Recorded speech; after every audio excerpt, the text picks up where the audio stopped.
Hi, everyone.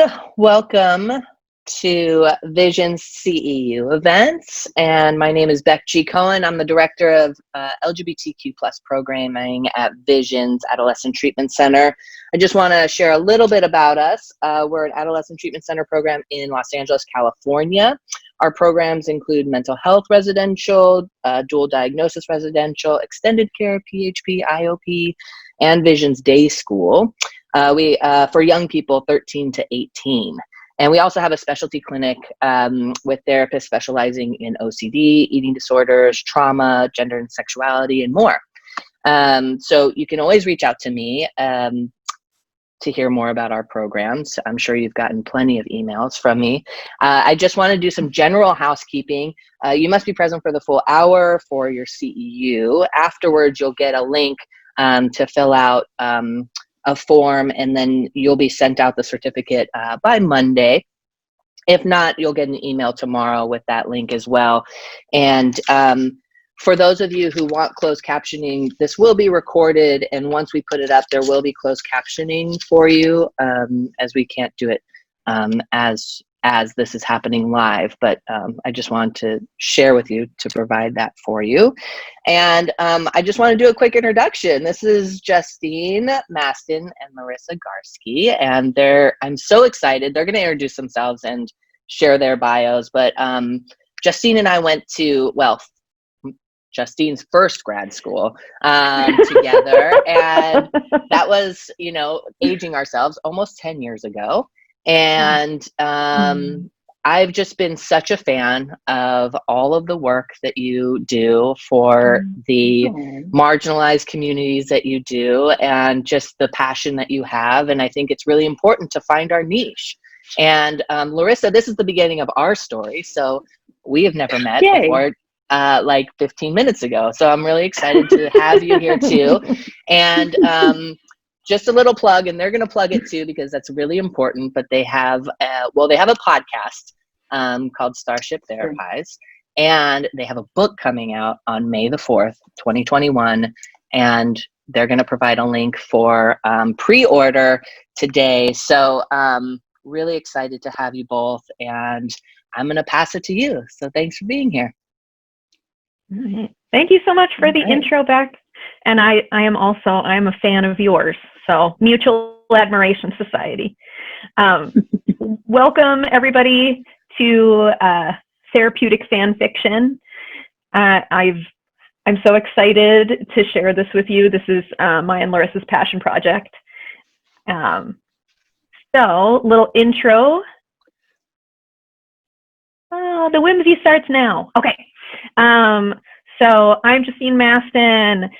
All of the scrambled letters behind me just mean that I'm a licensed marriage and family therapist, a licensed alcohol and drug counselor, and an experienced registered yoga teacher at the 200-hour level. I'm also a Yoga Alliance certified CEU provider, but that's just way too less. I am located in Minneapolis, Minnesota. I started a private practice called Blue Box Counseling that is a reference to the TARDIS from Doctor Who. I'm an AANFT approved supervisor and a SOUP mentor. I am the creator and fearless leader of a organization called Yoga Quest that is also for marginalized folks. And as Beck mentioned, Larisa and I wrote a book called Starship Therapies, Using Therapeutic Fanfiction to Rewrite Your Life. Now available for pre-order. We're just going to keep throwing that at you. You can just wait for that. Co-host of the Starship Therapies podcast. And then I specialize in working with folks who are outside the mainstream. And that's, that includes geeks, nerds, punks, LGBTQIA folks, secular folks, folks that are dealing with substance abuse. And I'm also a pungent master. So just throwing that in there for you.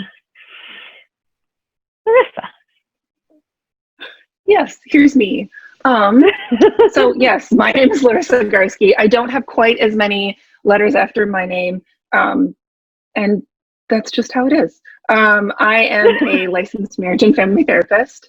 Justine and I met not 10 years ago, but a number of years ago at this point, back in my first grad school, her second grad school. And we have been pretty much co-conspirators ever since. When I still lived in Minnesota, I worked for about 2 years at Blue Box Counseling, and it was a really wonderful experience. And then I moved, and we were both like, oh no, the band is breaking up. What's going to happen? But spoiler alert, the band is still together. And of the number of projects we work on together, we have our podcast, Starship Therapies, and we now have our book, all about therapeutic fan fiction, which you are going to hear more about in like probably T-3 minutes. All right. On to the next slide. Okay, so just a couple of acknowledgments. I don't know where you friends at home are, or at hotels or at work, but Larisa and I are European Americans sitting on stolen land. We want to acknowledge that.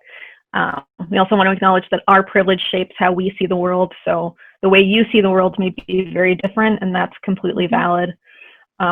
We also want to acknowledge that we're currently living through a time of societal, climate, and emotional upheaval, and that it's impacting all of us, whether we're conscious of it or not. We also want to say that we consider our work to be an act of rebellion. So welcome to the rebellion. And we're going to use really playful language throughout this whole lecture, not as a way to make light of everything that's going on, but as a way to model how rebellions can be built on play and mindfulness. Mm-hmm. And just a few more housekeeping items here. We really want to invite all of you to take care of your minds and bodies. So whatever that looks like for you, I think one of the benefits of having this webinar format is that if you need to get up and stretch, if you need to do a yoga pose, if you need to take a minute away because something big is coming up for you, you get to do that. And we really welcome that you do that. If you need fidgets, and you don't have them in front of you and you're like, oh no, please, we invite you to get up, go get that fidget. Whatever you need to be comfortable and focused here as we spend the next hour or so together. All right. And remember to utilize that chat box, and we'll answer questions after. Yes, we will. All right. Here's a little note about mindfulness. I'm not going to read through this whole thing. I'm guessing that many of you are familiar with mindfulness. When I think of mindfulness, I think of it as a way to honor the transitions in between the different chapters of our story. And I love that. Yeah, thank you. And we tend to just not do that enough in our culture. So since you put me on this pulpit, I'm going to invite you to join me for about 5 minutes of mindfulness. It's exactly that. It's an invitation. If you, friend, are not in a headspace or you just don't want to, you're an autonomous human being who gets to decide what to do with your mind and body. And isn't that beautiful? So if you would care to join me for a few minutes of mindfulness, find a comfortable spot, whatever that means for you. Stress, those of you who like to keep track of things, you want to have, you know, you're like, oh, but I want to be sure that I know everything Justine is saying. We have a slide. So you're going to have a record of everything that I'm saying. So go ahead and find your comfortable spot, whatever that means for you. And you can keep your eyes open or close them, whatever feels best. If eyes are open, go ahead and just soften your gaze and start to turn inward. And take a nice deep breath in and let it go.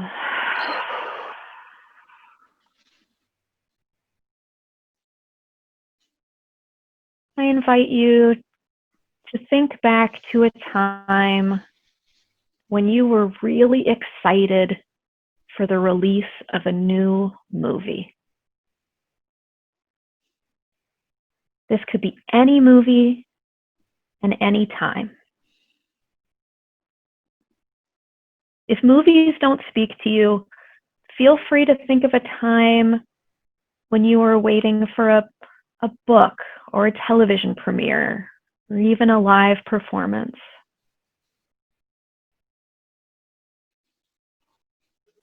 If none of those speak to you, think of any event that you were looking forward to for a very long time.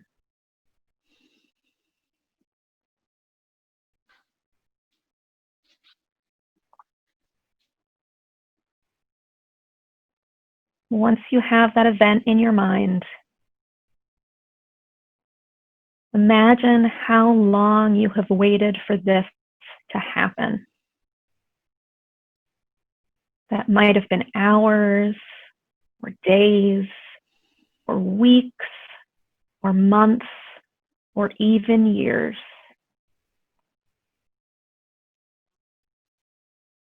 All this time, you have anticipated this very moment. And now this moment is here. The waiting is over. The time is now. Take a deep breath in and contentedly sigh the breath out.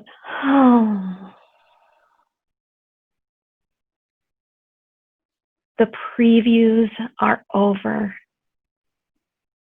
The movie begins. You open the book. The curtain rises. It is finally time to transition from the ordinary world into the extraordinary.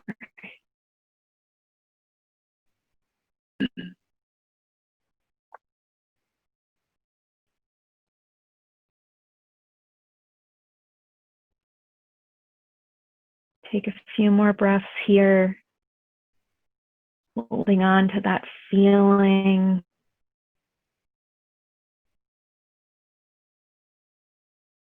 And when you're ready, start to find your way back to the room that you're in. And if eyes are closed, go ahead and open. Welcome back. If anybody has any thoughts or feelings they'd like to share from that meditation, please feel free in the chat box. Unfortunately, due to time constraints, we can't, open it up to have everybody share what came up for them. But if there's something you'd like to share, please feel free.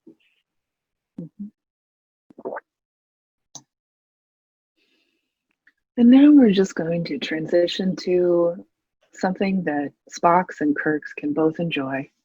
Objectives. Though arguably perhaps Spocks enjoy this a bit more than Kirks. Yes, more. If you're thinking to yourself, my God, what is Larisa talking about? I'm referring to the OG Star Trek bridge crew, so the Captain Kirk and Spock, the first officer. So let's take a look at our learning objectives. So our hope is that after our talk today, you're going to have a clear understanding of your own feelings and biases around using play and pop culture with clients. We hope that you will have a clear or a clearer understanding of ways to incorporate your clients' fandoms. I'm sorry. I'm sorry. I clicked the button. It was a big mistake. There we go.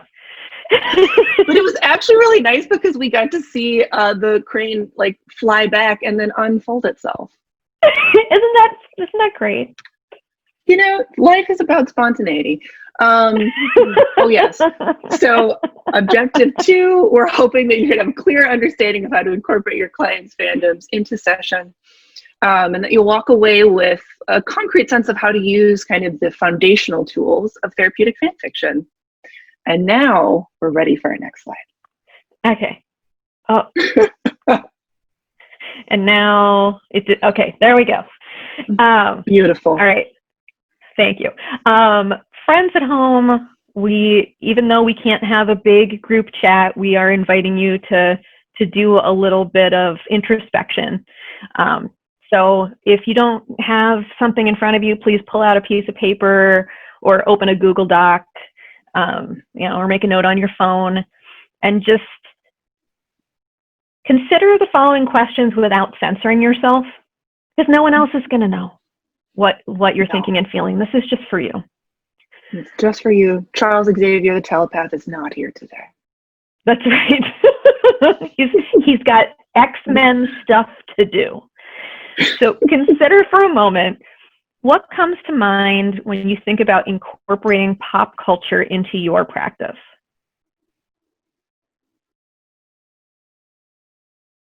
Also think about what do you know about the phrase fan fiction? What does that mean to you, and what do you think about bringing it into your practice? And finally, consider how you currently use stories and play in your therapy sessions. And just take a moment while I stare at you, which you won't know because you're writing things down and whether literally or inside your mind palace. Right. Yeah. Some people just like to introspect and go into their Sherlockian mind palaces, and that's a great choice too. That's right. Someone in the chat says they're loving all the references. Thank you. There will be so many. So many. So if you're not enjoying this, now might be a time to reach for that fidget to work through some of that. Right? Sit with that discomfort. Yeah. Okay. So just hang on to this piece of paper, and we'll circle back later. Okay?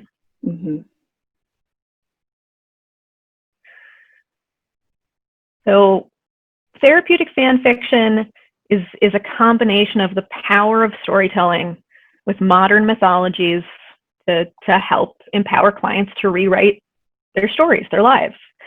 And the key concepts we're going to talk about today is something that we call the Westworld construct. Again, something we call fandom attachment. We really like to name things, even if they already exist. We like to give them our own names. And we're going to talk about fan fiction and adult play therapy.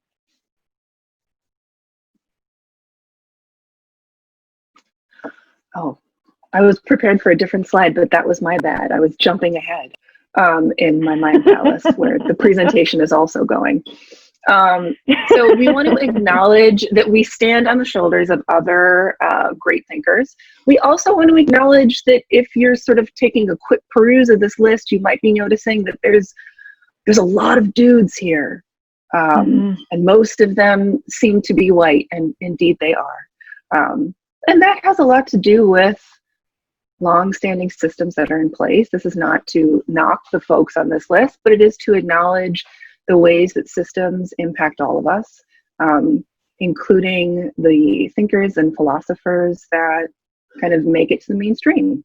So first up, we want to give some mad props to Carl Jung, also known as C.G. Jung. But we like to go with Carl because we feel like it makes him more personable. He is known for many things, including depth psychology, but the two pieces that we really focus on and used quite a bit in developing therapeutic fan fiction was the idea of the collective unconscious. So the idea that all human beings have access to kind of a sort of like collective wellspring from which stories and tropes, also known as archetypes, the name that Carl gave to them, that we then draw on when we are creating stories. Next up is going to be Joseph Campbell, who, for those of you who listen to our podcast, you will know that we playfully refer to him as JC, but I'm going to stick with Joseph Campbell for right now so we don't get confused. His big claim to fame is the hero's journey. So looking at the ways that we have kind of one cyclical journey for the hero that we can see throughout all different cultures and societies, myths, stories, even religions. And we really like to use the hero's journey with our work with clients when kind of helping them think about their roadmap or their quest or the journey that they're on.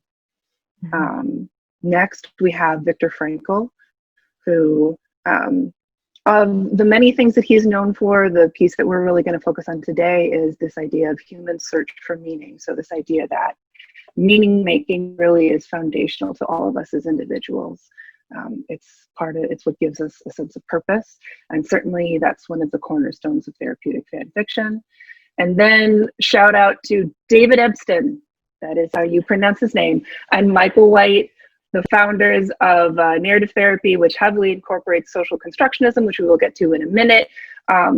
Narrative therapy really it was kind of launching pad for us in looking at therapeutic fan fiction. And last, but certainly not least, Camille Bacon-Smith, who's the founding researcher of fandom and fan fiction in academia.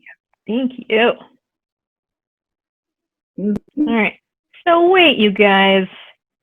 Isn't what you're doing just narrative therapy? And to that, I would say we use a lot of narrative therapy, but it is not the same. You know, White and Epstein came up with a powerful therapy modality founded in, you know, in meaning making and the power of story. And we do use a lot of their central tenets. We just then pair it with pop culture, which they never intended, to make this a form of play therapy for adults or adolescents, right? Who we also typically don't do play therapy with. It's like people hit 12, and it's like no more play therapy. No more play. You've aged out. No more play at all. You've aged out, unless you're going to watch sports, and then that's an acceptable type of play. The central tenets that we pull from narrative therapy are externalizing the problem. The person isn't the problem is the problem, is the famousest of all quotes from Michael White. Remembering, which is, I truly wish they would have come up with a different way to say this, but that's about remembering. So rearranging the supportive characters in your story, or taking stock of the support team. And reauthoring, taking a red editor's pen to your life when we used to, edit things with pens. So therapeutic fan fiction combines narrative therapy with pop culture and fanfic to create something actually new. So that's what's in store.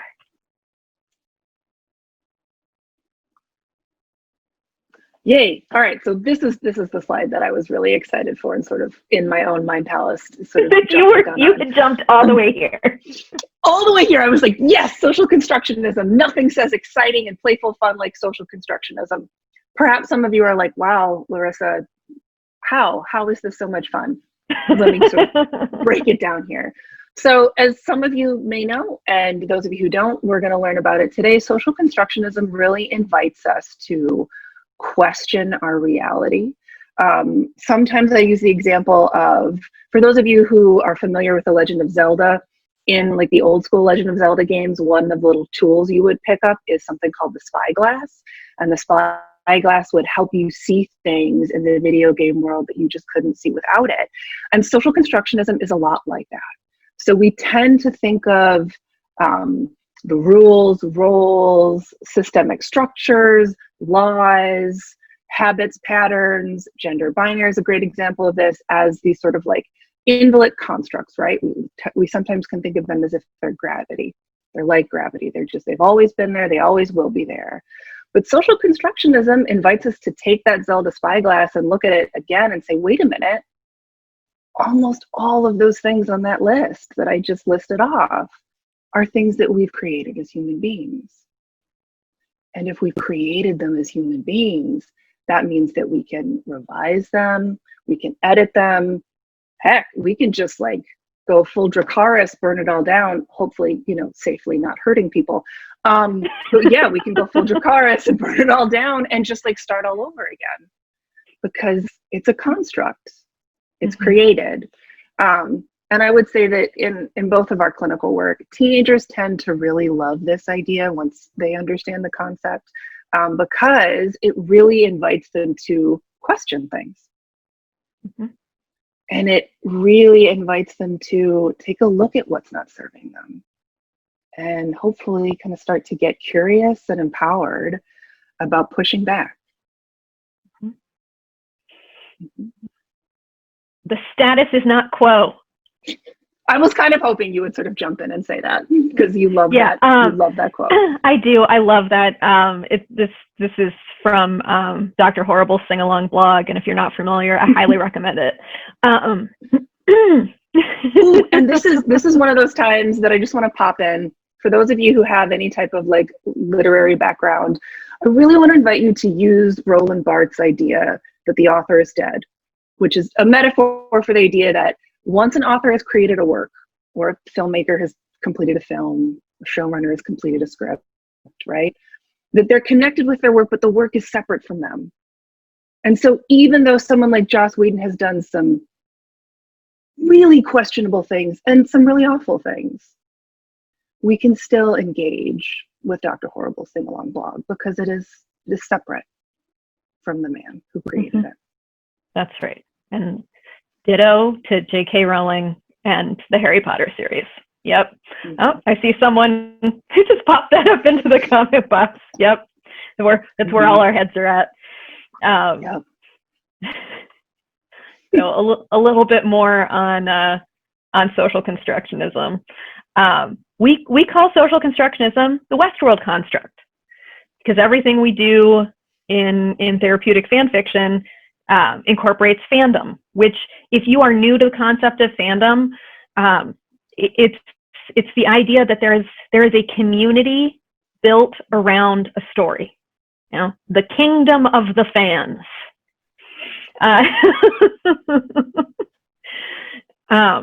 And so, right, we use the Westworld construct to talk about social constructionism because in the HBO series Westworld, it is a fully constructed reality made by capitalists and showrunners. And it's really meta because, you know, then the show Westworld is created by capitalists and showrunners. Yes. Right? Yeah, it's just turtles all the way down. The embrace of fandom is a form of not only meaning making, but also play. And teens naturally speak the language of pop culture. So therapeutic fan fiction is a real natural fit for them. But it's important to discover the unique stories of your clients. The examples we use may not fit for them. Basically, like your mileage may vary. You may have folks who are like super into TikTok, and so you want to be able to speak the language of the TikTok. The TikTok. I'm in my 40s. I'm doing my best. So some of this stuff might resonate for them, and some of it might not. And ditto for if you work with adult clients. Like some stories are going to resonate for them, and some aren't. You know, some folks are really like, yeah, Jane Austen, that helps me make sense of my world. And for other people, it's going to be the 1980s film Gremlins, which we'll talk about soon.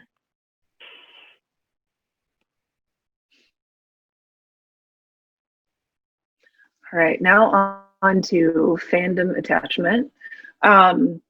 Fandom attachment is I think more commonly known as a parasocial relationship, but we went with fandom attachment for a couple of reasons. First and foremost, it just sounded more fun. And we're all about bringing fun and whimsy into academia. And then the second reason we went with fandom attachment is that parasocial relationship has tended to have a more negative connotation.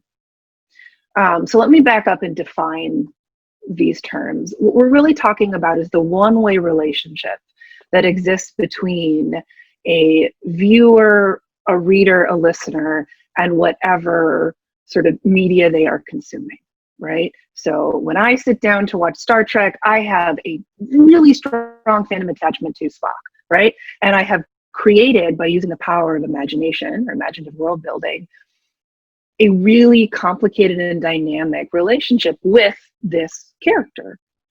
Now, neither Spock the character nor Leonard Nimoy, R.I.P., is involved in that dynamic directly, right? Like he's not doing anything other than his acting that's been immortalized in cinema. I'm doing the creation. And so this is where I think some of the negative connotations come in with parasocial relationships, because it's usually the thinking's been, well, if it's one way, then it's not real. And maybe it's antisocial. And what we want to offer with this idea of fandom attachment is that from an emotional perspective, it's very real. And depending upon how it's used, and especially in a therapeutic context, fandom attachment can be a way that a person can learn in a safer, more controlled environment how to be attached in a more positive way, how to grow those real emotional connections. And especially in our work clinically with folks, one of the first steps in using fandom attachment therapeutically is to help them understand the difference between what you're creating with a character or public persona like YouTube star ninja versus a relationship or an interaction that you would have with that person IRL. And really understanding that, like, while your idea of ninja is like closely connected with ninja, the real person, the relationship that you've built with ninja or the client has built with ninja is completely separate from real life ninja. And how can you use that understanding to help you navigate any IRL connection, and then also for yourself to understand where that fandom attachment both begins and where it ends. The other two pieces I want to highlight here are mirror neurons, which we'll talk a little bit more about in an upcoming slide. So mirror neurons are kind of the foundation of why fandom attachment is able to happen for us.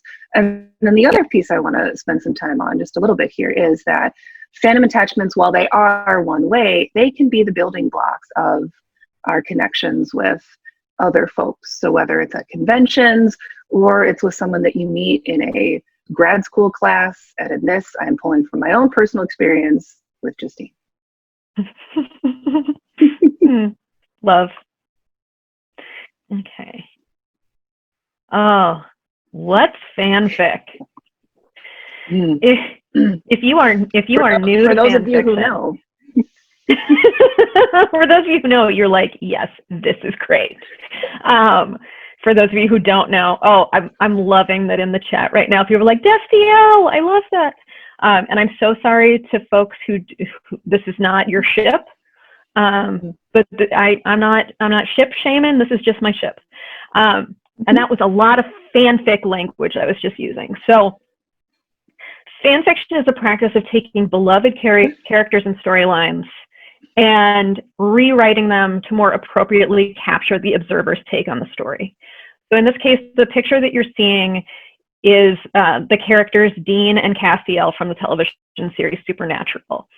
And there is so much subtext to suggest that they are romantically involved and have been for many years at this point.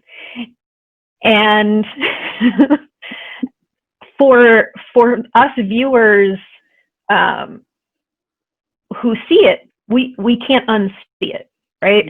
I fanfic that they are a couple, even though the showrunners will not make it canon, which means not in the text, right? And so second bullet point here, fans use fanfic skills to fix stories that they perceive the writers have gotten wrong, and we can help our clients to ask these same questions of the story of their lives. Teens and queer folks are experts of subtext and reimagining what could be. So using fan fiction, placing ourselves in stories, and examining the stories we inhabit often comes naturally to those folks. And the reason that I include queer folks there is because we're not going to get canon Destiel, which is Dean and Castiel, because the showrunners just aren't going to go there.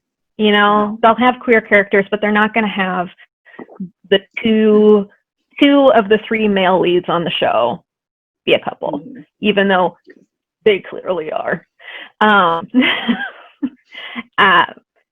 So if we are able to imagine that this is possible, if we were able to imagine that Dean and Castiel can in fact be a couple, then maybe I, client, can express my love of this other human that the canon doesn't say is okay.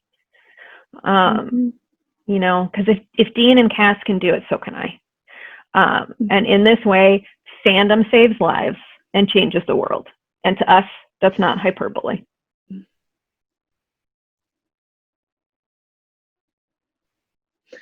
All right, I'm going to move a little bit more quickly than I'd planned through these next 2 slides because I want to be mindful of time and really like getting to the doing, the adventuring of therapeutic fan fiction.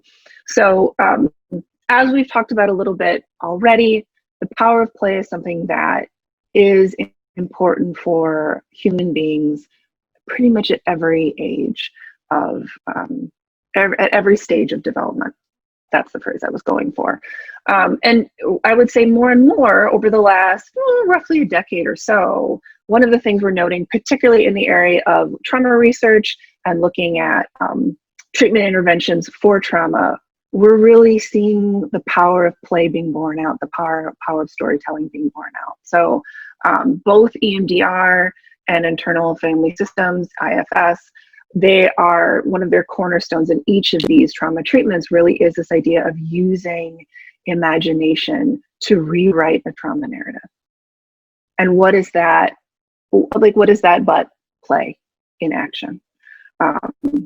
So let's go on to our next slide, which is a beautiful colored photo of the brain. Ta-da! A few things I want to highlight here, just 2 of them. The first is going back to mirror neurons, right? So those are the neurons that fire when we are engaging with any type of watching in terms of fandom. And it's part of what allows us to start reacting and feeling the feels. And then the other piece I want to highlight here, and this is around the power of play, the power of story, the power of imagination to help us both activate parts of the brain where deep emotions sit and sometimes really painful memory. So the amygdala, that limbic system, imagination can help us bring that part of the brain online simultaneously with more of that executive functioning. And that's where both creativity and healing can really happen.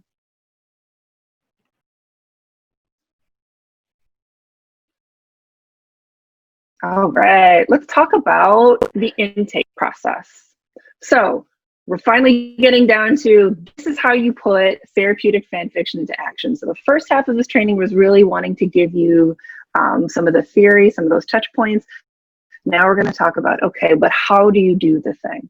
So first things first, when you do an intake with an individual, you really want to be asking questions about their fandoms. You want to be asking questions about their social media usage, not necessarily or just because you're like, oh God, so much time on the YouTube, but because you want to get curious with them about, okay, what YouTubers are you into? What are your favorite TikToks? How are you using the Twitter? I think for both Justine and I, we like to, when talking to clients in the intake process about what are maybe their current fandoms, what are the shows, books, movies, comics, animes, TV shows that are really resonating for them. We like to think about what was really important to you when you were young, like maybe when you were more of a baby Yoda, and what's really important to you now, wherever you're at. And this works for both teens and adults. I would say sometimes teens are like, dude, why do we want to talk about me when I was a baby? And that's usually when I introduce Baby Yoda. Because there's just something very sweet about Baby Yoda. Even if they haven't seen the Mandalorian TV series, they've seen the memes. And when I get that buy-in with with some of that play, some of that humor, there's usually kind of a relaxation. And then they're a little bit more willing to think about, okay, when I was a Baby Yoda, what did I like? Next slide. As you have probably already picked up so far in this webinar, part of therapeutic fan fiction is really using playful language and being kind of playful in your body movements. For those of you who can see me right now, you're saying that like I move a lot when I talk, right? I do the talking. And right off the bat in the intake process, modeling that you're playful as a clinician, modeling that you're open to that process, it really helps welcome that into the space. Here you're going to see pictured in a photo, this is actually Justine's office. And so you can see just all of the different buddies that she has there, as well as some fun super emo friends illustrations. And so the nice part about this is that when a client, well, you know, in the before times when clients were entering her office, they would walk in and they would see right off the bat, like, oh, here are plushies, here are action figures, here's comic illustrations. This is a safe space to play.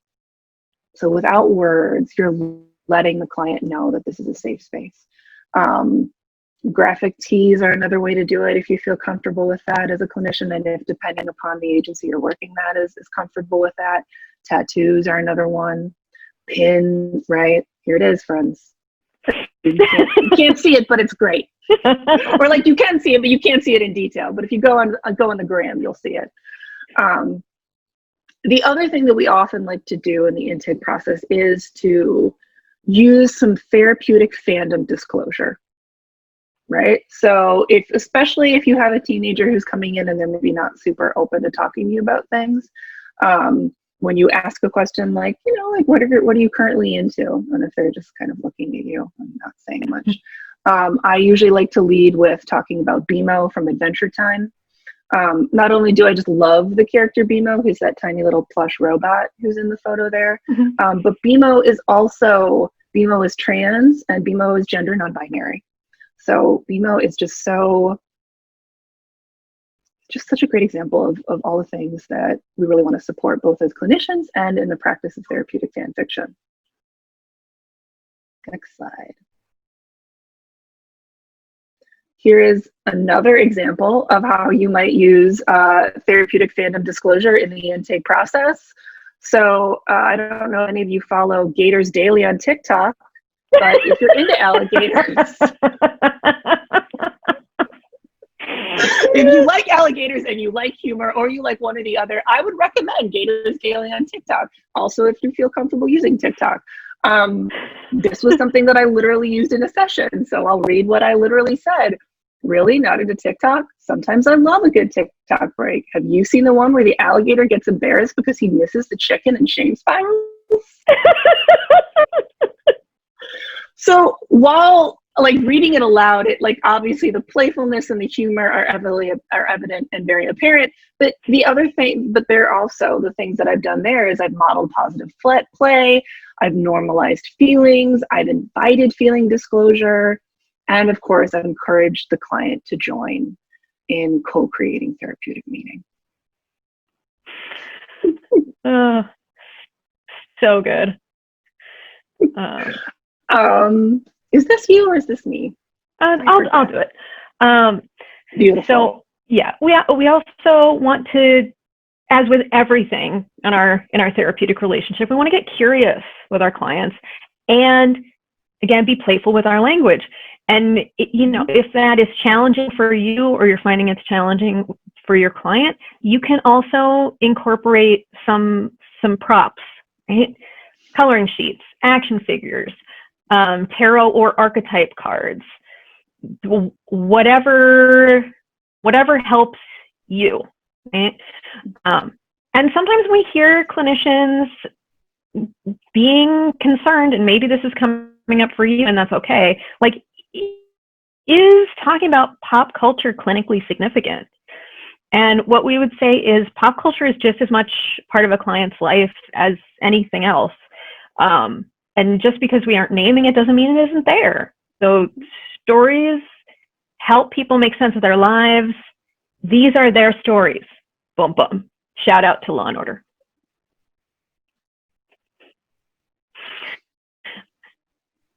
Okay. And now we're really getting into it. So once your client understands that this is a safe space for play and for meaning, you can start exploring with them ways to use their fandom attachments therapeutically. And we came up with a handy dandy 5-step process for you all, since we have this just tiny little bit of time to share things with you. We thought that these 5 would be helpful for you. So We're going to talk about personifying the problem, questioning, told you I was the pungent master, fandom fellowship, adventuring, and totems.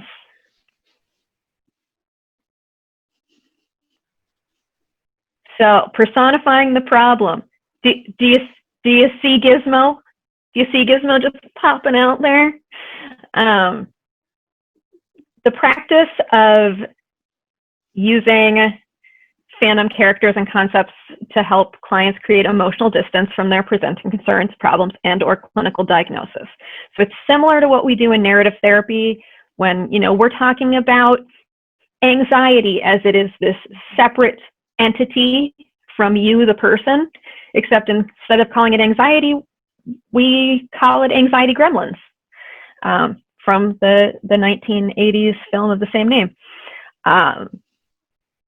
And it's such a, I feel like it's such a perfect example, and Larisa gives me a little bit of crap for this because, you know, I'm like, everybody knows about Gremlins. She's like, the movie is from like 1984. Like, everyone knows about Gremlins. But I feel like it's such a great fit because Mogwai come with self-care instructions. And if you don't follow the self-care instructions, they get a little, they get a little angry. And don't we too, right?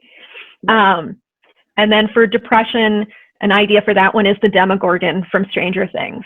You know, struggling with depression can feel like your will buyers, never knowing when the Demogorgon will strike. And this personification helps to name that the feeling is big, scary, and real. And it gives us the opportunity to talk about how to get out of the upside down. Mm-hmm. So questioning. You're doing so great embracing this thing that I made. I have no idea why it was so hard for me to say, but I legit had to practice that. So I appreciate the props. So yes, questioning. What are we doing there? Well, we're trying to figure out what is the quest that we're on.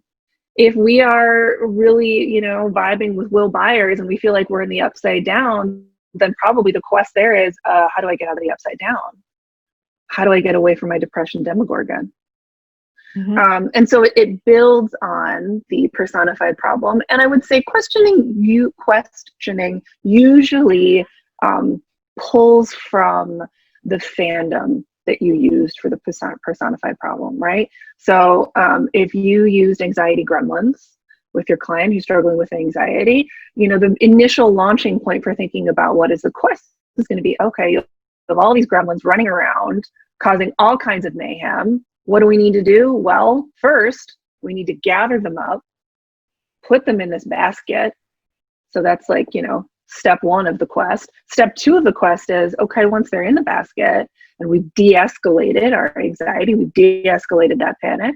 Notice how I'm combining therapeutic fan fiction with some clinical language, because if we're writing a clinical note, we need to include that clinical language. So once we have the gremlins in the basket, we de-escalated that panic. Well, then the next phase of our quest is, what are things that I can do to make sure that I don't spawn more anxiety gremlins? And so then we're ready for step 3. Oh. No worries. I didn't make that super clear. Okay. So next up, find your fandom fellowship. In this graphic, I used the Fellowship of the Ring, but that might not be the fellowship that your client needs. So you're going to help your client to brainstorm fandom references, characters, tropes, powerful objects, or gear that is going to help them on their quest. And, you know, you can pull some of this from the intake. You're not starting from square one. You already know some stuff, right? And if you're feeling like, I don't have solid ground to stand on, think about, if you're going on an adventure, who do you want with you and what do you need to pet? Yep. All right. And now it's time for step 4, which is adventuring. Okay. So you have your personified problem, gremlins. You know what the quest is, right? Phase 1, get those gremlins in their basket. Phase 2, figure out how we, you know, don't end up here next time. Phase 3, in this example, you've gathered together your fandom fellowship, and maybe your client is super into Marvel's Avengers. So you go with that. That's their fandom fellowship. Maybe you write them all down. If you're into props, maybe like you have your client when they come in, like pick up those action figures off of your shelf in your office and just like put it around them on the coffee table or on the sofa. I appreciate that I'm speaking of using an example from the before times. Right now, many of you may be working remotely. And so, well, literally one of the things that I've done is I have some of my like action figures and plushies here on my desk. So sometimes, here's Baby Yoda. So sometimes when I'm in session with a client, oh, yeah, we got matching ones. So sometimes when I'm in session with a client, and if Baby Yoda is part of their fellowship, I will get Baby Yoda out. And I will like do little like action figures of Baby Yoda kind of while we're on this adventuring. So thank you for your service, baby. I'll put them over there. Going back to the clinical example here, with your client who's gathering up Marvel's Avengers, the ways that they can call on Marvel's Avengers to help them in their adventuring. Thor can provide the client with the power of Mjolnir. Mjolnir. You were very close. Mjolnir. Mm-hmm. Okay. To stun the gremlins, while Hulk can use his brute strength to get them back in the basket, and then Black Widow can offer a quiet meditation to calm everyone down. So obviously the client isn't like literally calling on these folks. What they're doing is they're using the fandom attachments that they have for these folks to start to get creative in terms of problem solving. And then you're also, as their clinician, helping them see that really these characters, they have power because we give them power, right? We give them that power through the feeling and the care we have with that fandom attachment. So we can channel that power. Just in the days of yore, when we did with myths and rituals, we can help our clients channel that power to enact the change that they want to see in their life. Mm-hmm. And yeah, if clients have their own stuff at home now that we're, virtual, absolutely, they can grab their buddies and put them here in front of the screen, right? Mm-hmm. And we'll talk a little bit more about totems in a sec, like to remember all of this even when we're not together. Mm-hmm. Oh, literally 1 sec. Here it is. So totems are grounding objects. I know that there is also the concept of a totem pole in indigenous cultures, but the concept of a totem is like it's an ancient concept, and so we are not in this case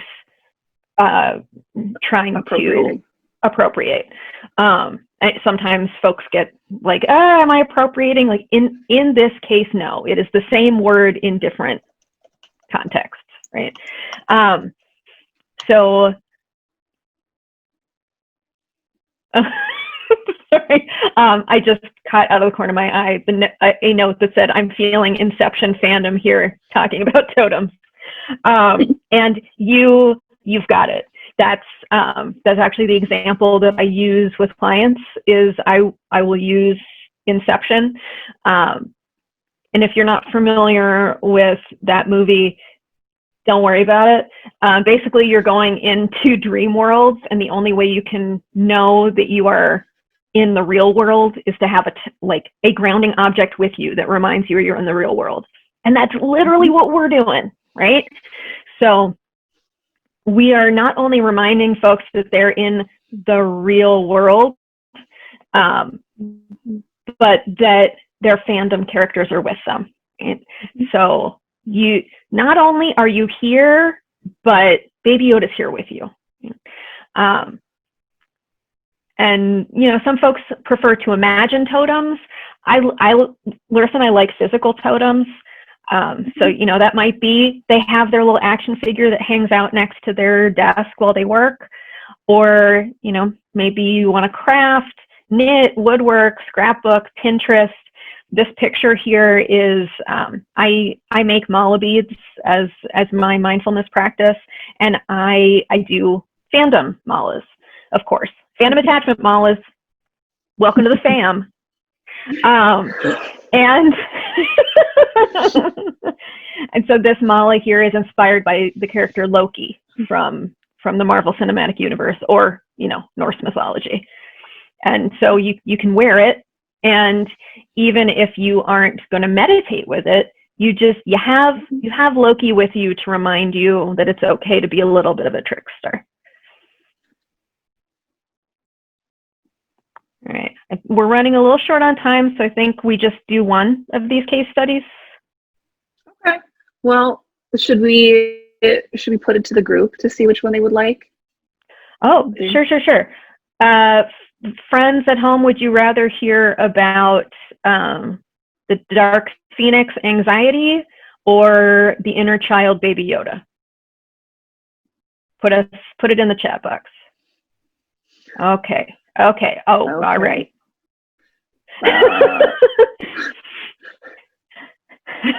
Okay. I think. Anybody counting? It's close. Okay. It's really close. Okay. All right. Here's what I'm going to do. Really I'm going to do a quick synopsis of Dark Phoenix, and then we can lean more into Baby Yoda, because I think that one won out, but only by a hair. Okay. But yeah, just by this much. Just by the littlest bit. Okay, so Dark Phoenix is something that I like to use with clients of all ages, but I first used it with one of my teenage clients. They came in and they were really struggling with the way that I reframed it was the gift of being really emotionally sensitive. So they had the capacity to be very emotionally attuned. And they were struggling with the shadow side of that, which is that they were just kind of absorbing or picking up everybody's feelings. So they were a lot like Jean Grey when she first went to go work with Professor Charles Xavier, where she was just picking up people's thoughts and feelings all the time and didn't know how to boundary, didn't know how to block. The other piece the client was really struggling with was high anxiety, which makes sense. You're picking up other people's feelings and responsibilities all the time. You're going to feel overwhelmed because these things don't belong to you. And so we came up with the idea of using Jean Grey to kind of channel more of the positive side of being emotionally sensitive. And we used the Dark Phoenix as a way to talk about anxiety, when that anxiety was coming up and getting the best of her. And I've worked with her now for a number of years, and still to this day, we don't talk about anxiety. We talk about the Dark Phoenix, and we'll even talk about now she's able to notice when other people's Dark Phoenix are getting rumbled up. We'll use, I think Magneto was how we personified depression. So yeah, it worked real well. And I'm going to stop because it's time for Baby Yoda. Okay. Baby Yoda.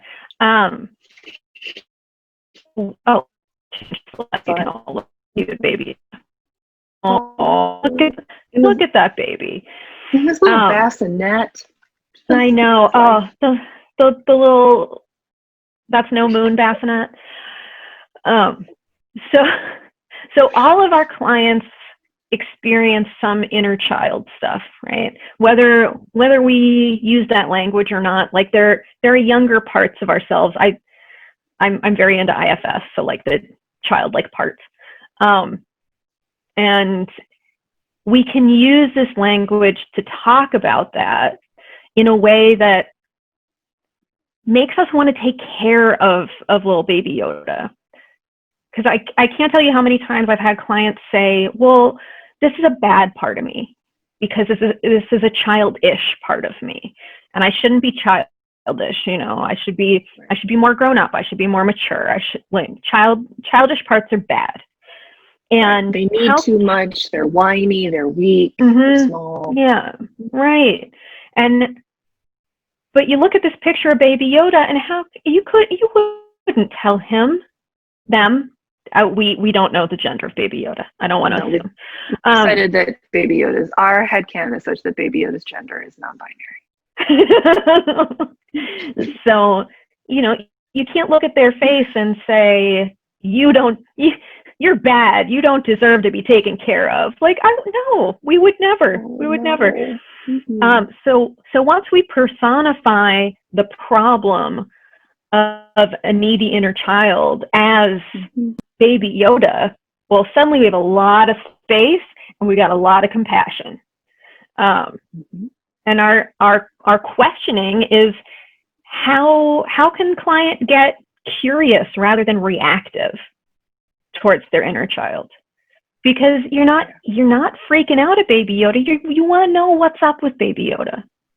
You know, if Baby Yoda is running around eating all the frogs, like, I want to get curious about that. What's up, Baby Yoda? Are you hungry? Are you mad? Can I help you? And then talking to our client about, you know, who's in this fandom fellowship, and probably, you know, the Mandalorian is going to be in there, and, you know, maybe some other Star Wars helpers like Carl Weathers. I know he had a name on the show, but he's just Carl Weathers. Oh, I know. He is to me too. And, you know, this is Baby Yoda. Maybe you also call on Master Yoda to bring in some grown Yoda energy. And, you know, maybe there's some other stuff that clients want. Maybe they want something to represent the bassinet, right? And adventuring, we're gonna start to notice when Baby Yoda's trying to get our attention. That's our goal. Yeah. Instead of letting Baby Yoda go out and eat all the frogs, we're gonna start to notice Baby Yoda's cues that he's hungry, that they're hungry. Yeah, right. Right? We're going to start to notice when, in the beginning, when Baby Yoda's starting to ask us for things instead of waiting. And in that way, we're going to start to care for Baby Yoda in the way that they need that. And then, yeah, your totem, maybe you have a little Baby Yoda that you keep on your desk, like Larisa and I do, or maybe you're a little less literal and you have, you know, a mug with Baby Yoda's mug on it. I didn't even do that on purpose, but it's so obvious now.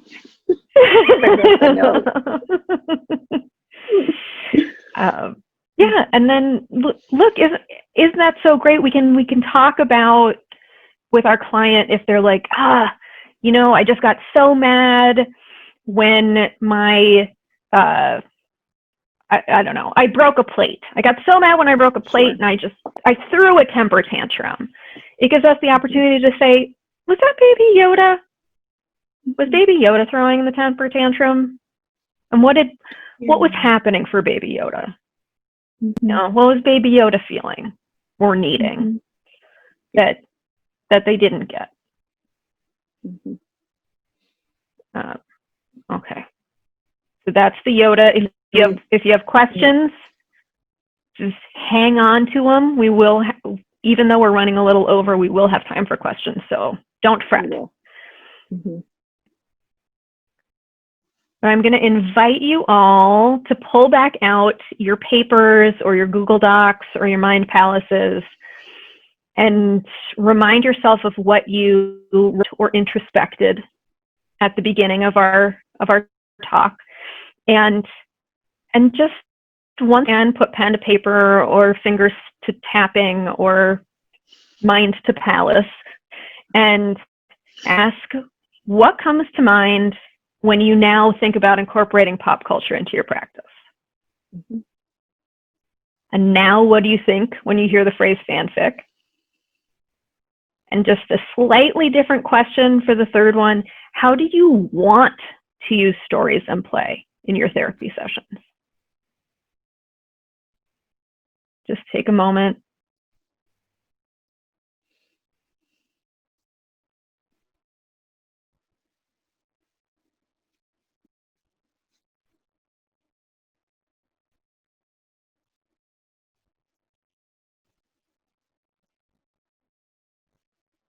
And yeah, we got a note in the chat, if your client doesn't know Baby Yoda, maybe that's an opportunity to introduce your client to that character.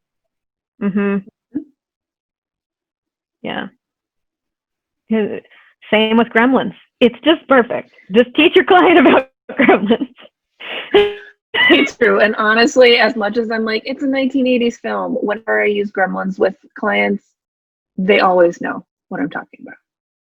I think I've only had it happen like once. They don't. Even once I had a teenager, they were like, "Oh yeah, the Furby guys," and I was like, "Yes, Furby guys." See, and even Furbies is dated at this point. I know. Okay. If you have more thoughts, feel free to keep writing. But we're gonna start wrapping, and then we'll have time for questions. What is this gorgeous book right here? That is Starship Therapies Using Therapeutic Fanfiction to Rewrite Your Life, which is written for label. It is not written for therapists. But of course, like this will be a delightful read for therapists and helpful for in your own life and for working with clients. It doesn't release until May the 4th, be with you, which is Star Wars Day. Our publisher really gets us. But it is available for pre-order, and it is available wherever you buy books. And if the spot where you prefer to buy your books doesn't have it, let them know them to get it. Because you know, if buying from Amazon is easiest for you, we get that. If you prefer not to support Jeff Bezos, we get that too. So support your local as you can. Yes, as you can, as is possible for you. Time for a Q&A. Now we open it up for, and if you don't get the reference, this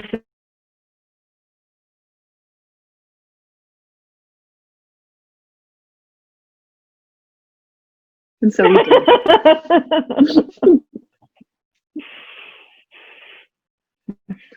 All right, Beck, do we have any questions? Hey, y'all, that was so good. I just wanted you, I want you to talk for like another hour. I need more. So I think people here will be like, let's do part 2. We do have a question. So anyone, if you have questions, this is the time. So one of the questions is, you know, having displays of fandoms in your office. Obviously you kind of, you did address the Zoom, you know, world. How about, it says, what are some creative ways to show our fandoms indirectly, or perhaps, you know, how to be creative and how to bring it into conversation? I think that's the question. How do we do that? So right behind me is my home office. And like I've got buddies, and I've got posters behind me that say stuff about the power of stories. I am still visually, like even in my home, they're getting it. I also dress casually. Like part of that is just like, I don't know, not being so serious, which invites play. Like it's hard to play with someone in a 3-piece suit. Like, so there's that, and then I've got this gigantic fandom tattoo that picks up the whole upper arm. So I'm never without stories in play. Larisa, what do you do? To use a lot of fandom characters and examples of what I'm about. Like I tend to use a lot of metaphor in my therapeutic language anyway. So if I'm trying to like explain like the purpose of mindfulness, right? Or if I'm trying to do some sort of psychoeducation, I use fandom characters so it's not so boring. And then that opens up dialogue around, like, you know, if I'm talking about the inner child, about Baby Yoda, and then I ask, oh, do you know who Baby Yoda is? Client is like, I'm like, oh, have you seen the memes? Sometimes the memes are better than no. And I know that might lead to more of a sort of like a side conversation, and that's okay. We'll come back to what I wanted to say about the inner child. It's really important, though, in my language to be opening up the playful piece, the fandom piece, the story piece. What I would say, though, is that when I first started doing this, it's fun to be able to keep track of all these threads that I sort of had going in the therapeutic space. So my advice would be like, maybe start simple. You have a sense of the fandom you want to try out with a particular client session. Maybe have a sense of that. Have a sense where you want to pair it with the either intervention of a psychoeducation and just kind of like stick with that, get some comfort there, and then you can start to expand and build out. Awesome. So there's actually two questions that are very similar here. So how do you incorporate fandoms into family therapy? And like with preschoolers or, I mean, but the whole family, I think. Okay. So I don't work with anyone that young. So I'm just laying that out. Larisa has a lot more experience working with actual baby Yodas. As far as, you know, I do quite a bit of couples work and adult families, and this still works, right? The goal is to find common ground that makes sense to both or all parties. So a good example is Harry Potter. I know it's, again, remember, the author is dead to us.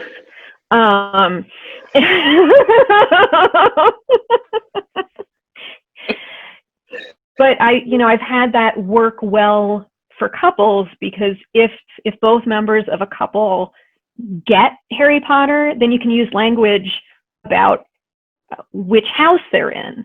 And then you can use that kind of house language to translate into love languages.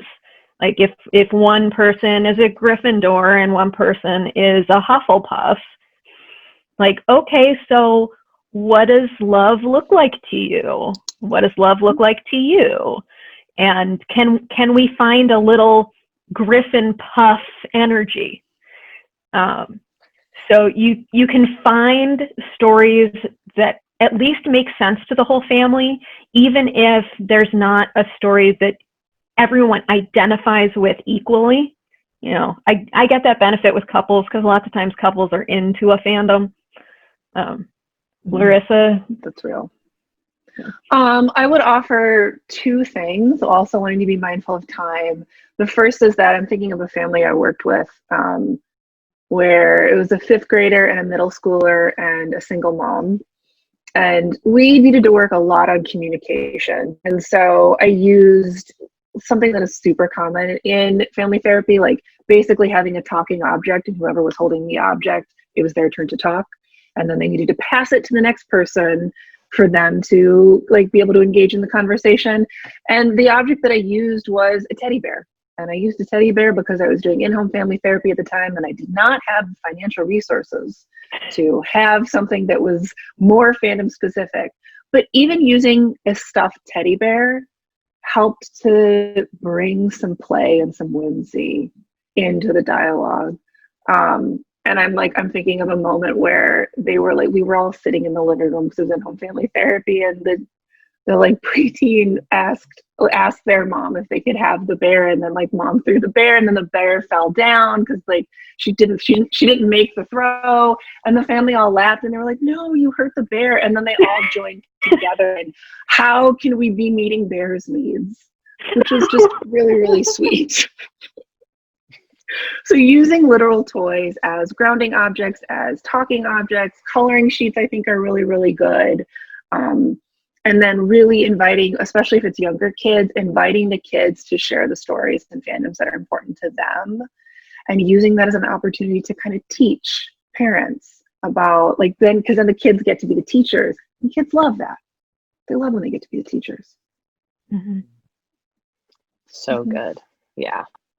There was just, I think, a comment about, have you seen the Thomas Sanders videos about cartoon therapy using Steven Universe, Avatar: The Last Airbender? So that might be something.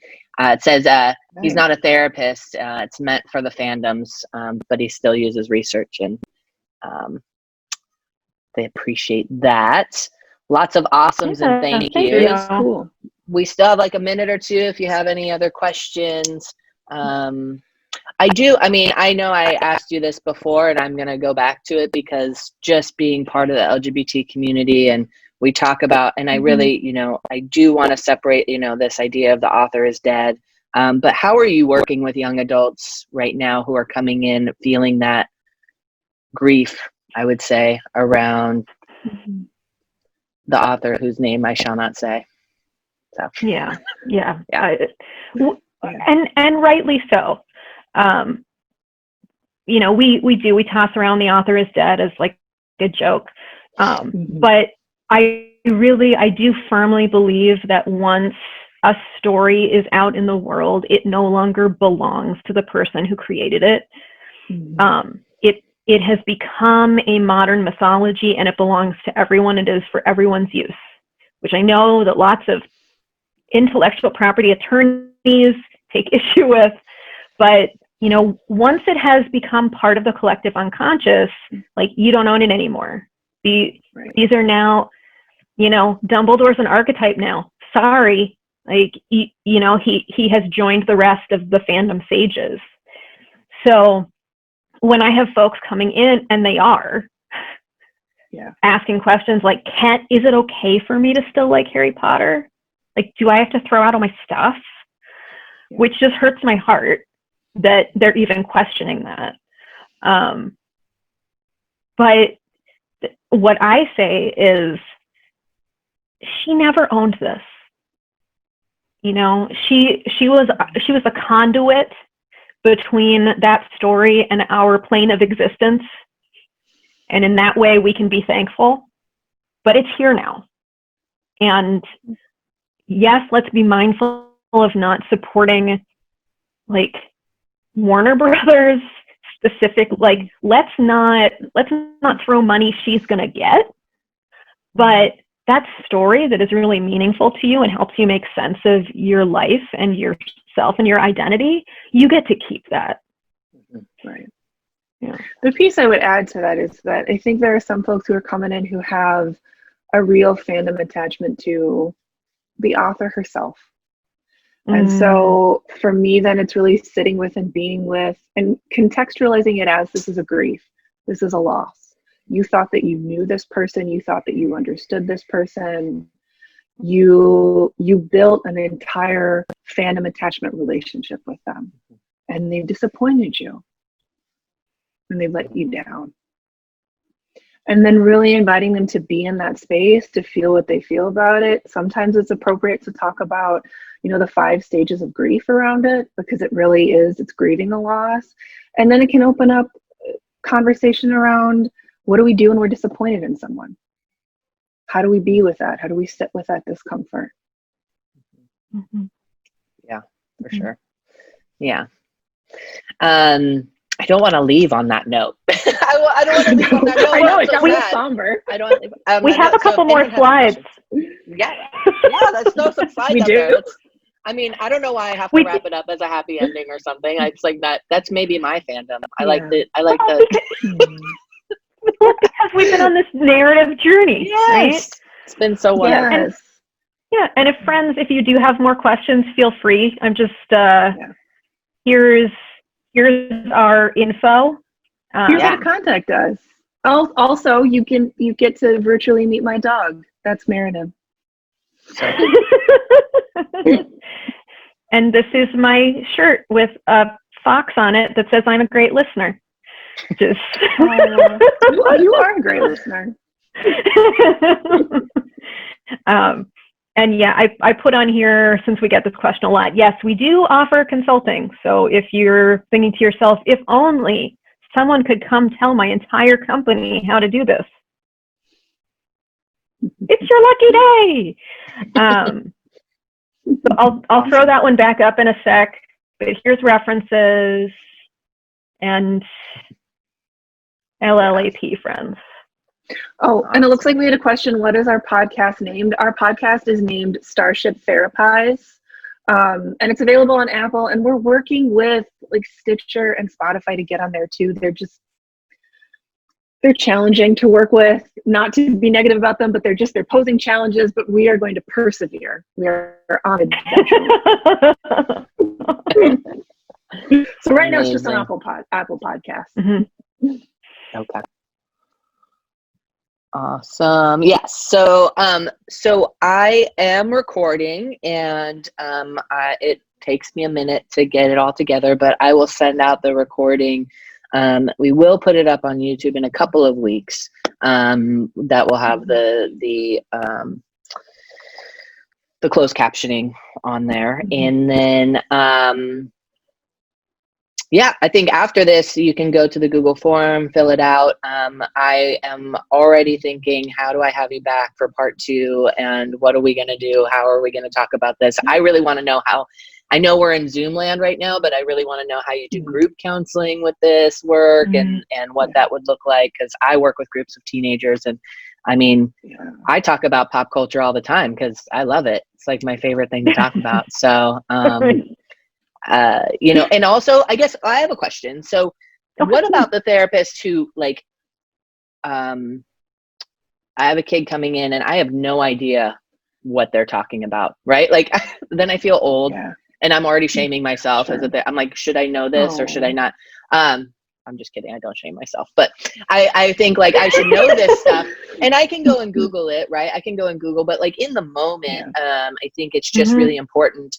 Like I mean, we can't know all of it, right? We can't know all of these things. What are your suggestions when you don't know? Yeah. So this happens to me all the time, that folks come in and they're talking about some fandom that I don't know. And I just say, oh, I don't know that one. Tell me about it. And, you know, they'll start laying out the story and I'm like, okay. And in my brain, I'm formulating a way, like, a fandom I know that's close. Yeah. So that, you know, I can say, you know, that really, this happened just recently. Somebody was talking about Umbrella Academy, which I haven't watched any of, which I'm told I must watch. They're talking about a character who was dealing with addiction, who was using, because someone in the text box says you must watch it. It's on my list. But they were talking about a character who uses substances to block out the dead talking to them. And I was like, oh, so like Penny in The Magicians. And it turned out that person also knew The Magicians. And they were like, yeah, it's similar, but, you know, the addiction is more intense for this character. And I'm like, okay, great. So, like, I'm meeting them. I'm showing them, like, I still have pop culture knowledge and I want to understand what you're talking about. And, like, is this thing close? Because I can talk more about this other thing a little bit better. So that's what, and not that's saying, what like, the TikTok, right?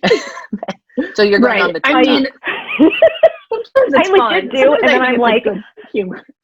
And I was like, I was born in the 70s. I am doing my best. Yeah.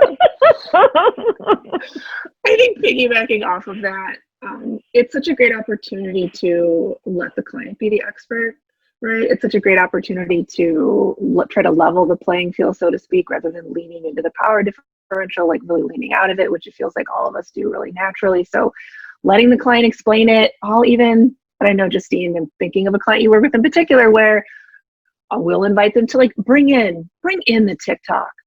Like, back when we were live and in person, they would just hand the phone and I would look at whatever the video was, or, like, look at the YouTube clip.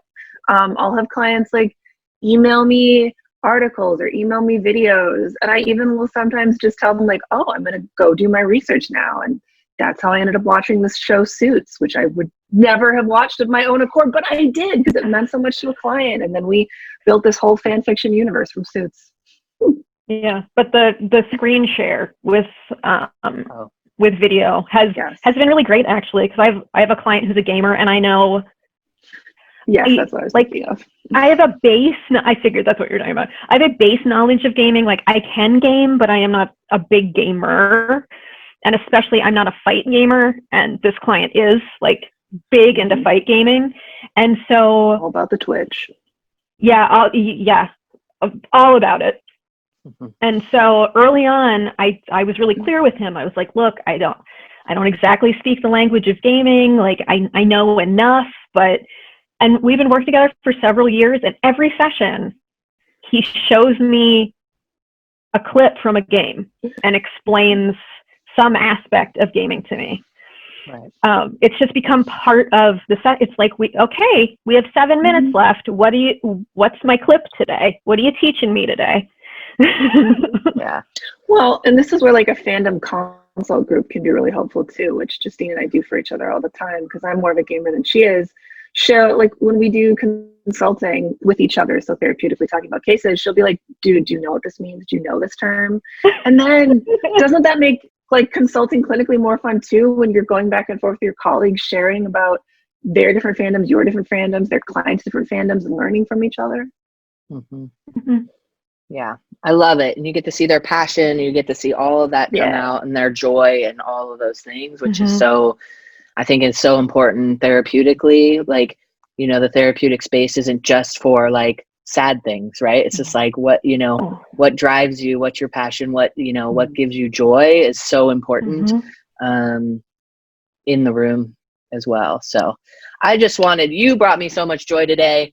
Thank you so much, both of you, and look forward to seeing you again. Congratulations on the book and the podcast. Everyone go out there, support, and hopefully we'll see you again soon. So thank you so much. Yeah. Thank you so much. Everyone have a really great weekend. Take care of yourself and others. And, you know, we'll be back for another CEU event next month. I still don't know what it is, so keep your eyes peeled. All right.